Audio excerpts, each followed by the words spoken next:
À l'académie Shuushin, Shirogane Miyuki et Shinomiya Kaguya sont respectivement présidents et vice-présidentes du bureau des élèves. Eh ouais. Et ils passent un bon paquet de temps l'un avec l'autre, pas grand chose en fait, car 6 mois plus tard, que dalle entre eux. Bah ouais, ils ont pas mal d'amour-propre, alors aucun des deux ne voudra avouer ses sentiments. Qui flanchera le premier? La guerre est déclarée.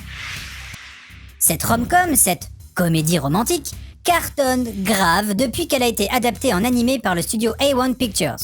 Publié dans le Miracle Jump de Shueisha, le manga d'Akasaka Aka est très souvent bien classé dans le top Oricon des meilleures ventes de manga au Japon. Débuté en 2015, il y a déjà plus de 20 volumes sortis au Japon, et t'as même eu 2 films live, 3 saisons et une OVA. Ça rigole pas! Le concept de Kaguya-sama Love is War est assez innovant dans les rom-coms. Déjà, les 2 persos principaux sont des grosses têtes, qui savent bien s'en servir. Et dans quel but, me diras-tu? Tout simplement pour forcer l'autre à avouer ses sentiments. Car ouais, l'amour, c'est une guerre, et gare à celui qui déclarera sa flamme en premier, puisqu'il sera dominé par l'autre.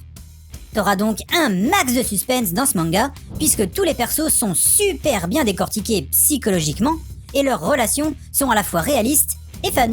Et qui sait, si ça tombe, tu te reconnaîtras peut-être un peu en Kaguya ou bien en Miyuki.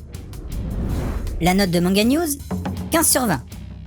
Et si t'es un gros fan de Kaguya-sama, je te conseillerais Kaguya-sama Love is War en animé, Maison Ikoku, Quand Takagi me taquine. Ah, il est dur à dire celui-là.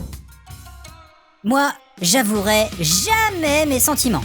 Bon, maintenant, si tu t'abonnes, si tu likes, si tu commentes, si tu partages, peut-être que... ou pas. Allez, je compte sur toi et surtout, continue de suivre la voie du manga.